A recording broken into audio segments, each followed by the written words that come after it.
Molweni, namhlanje igama lami Nondibiza. Ndifuna ukwenza i-financial maths. Siyandiuse nguphetho ne. So ndifuna ukwenza i-financial maths. So le financial maths lena sizokwenza ndawoni kuyo. Sizokwenza i-annuities, focusing kwintoni, kwi-future value okanye i-sinking fund. So intoni annuity kuqala umuntu uqala ndibuze loo nto yandijonge ebusweni inqaba izibheki sandijonga amehlo ayi-4. Into eyenzekani annuity yimali oyibhatala on a regular basis, uyibhatala for a specific goal, uyibhatala at quoted interest and for a specific period. Masithi umzekelo ubhatala i-200 ngenyanga, ubhatala ityala lakho lemoto. I-annuity leyo mhlawumbi uyibhatala for 10 years okanye ubhatala for towards retirement yakho, ufuna i-5 million ngonyaka, then la 5 million ubhatala i-5,000 ngenyanga for iminyaka eyi-30, so that uzoba na 5,000 i-annuity leyo.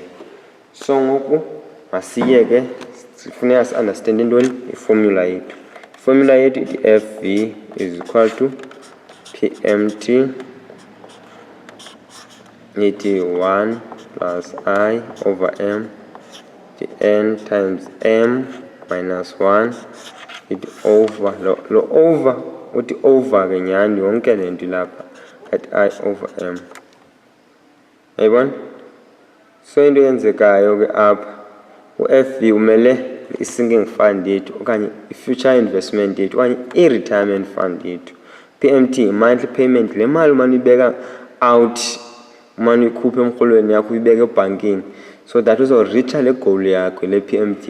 I-interest ekhotlwe uba ngobeka le mali ecaleni yakho lo PMT siza kunika le mali, then u-M umini uchaza uba le mali uyinikwa ngenyanga na, okanye uyinikwa ngehafu yonyaka, okanye uyinikwa daily, okanye uyinikwa weekly. Uba uyinikwa ngenyanga izoba ngu-12 lo-M, if uyinikwa ngonyaka izoba ngu-1 no-12 lo-M, if uyinikwa ngehafu yonyaka izoba ngu-2, uba uyinikwa quarterly izoba ngu-4. Into eyenzeka apha izawufana, o-M bakho basoko betheni befana, no-I bakho le nto ilapha izawufana nale ilapha. Uyayibona? Masiyeke nantsi i-question ndinayo seyiredi, masirhuqe, masingaphozisi maseko. Sayifunda kunamba bani? Number 2. I hope siyambona sonke kakuhle. Nawe thatha ntoni unknown zakho. Kuthiwa phaya the owner of KB Laundry want to save money to buy a new washing machine. So lo mjita ufuna uyi-owner, I assume ngumjita ufuna uthini beka imali ecaleni awuthini athenge i-washing machine. If they want to save 200,000 in 2 years, so if bafuna ukonga i-200,000 kwiminyaka nje emibini, kuthiwa ke ngoku kuthiwa calculate how much they should deposit each month in the sinking fund that offers an interest rate of 9.6% compounded monthly. So imali ekufanele bathini bayayibeka ecaleni kwile sinking fund yethu. Le sinking fund thini ibanika u-9.6% ngenyanga, compounded monthly most, which means lo 9 bazamfumana ngenyanga, which means ofumana amacuntsu ayi-12 athi xa dityanisiwe enze u-9.6%. So kuthiwa masikhalculate imalini abanothini abanoyibeka qho antoni ngenyanga kwenzela uba bafumane le malini le-200,000. I hope uvile. So uthathile u-F wakho, umthathile u-N wakho, umthathile u-M wakho, umthathile u-PMT wakho, ngulo simfunayo uphofu dololunge singekho apho uba abengekho. Kodwa masiyeke masirhuqe kwenzela uba singashiywa lixesha. Okay, masithathe ke i-unknown zethu siye. Le video izoba mfutshane le, so ungalibali undinike ulike ube uyayithanda le nto ndiyenzayo, yabona. So sino F wethu 200,000. Le mali sithini sifuna uba nayo at the end of 2 years. Sixelela uba ngu-9.6 ubani i-interest abazosinika yona ngobeka le mali phaya, and siyayaba ngubani sifuna le mali uyonga iminyaka eyi-2, so annuity ngu-2, and kucela uba is compounded monthly, which means la interest yethu sifumana ngantoni ngenyanga, which is 12 ne.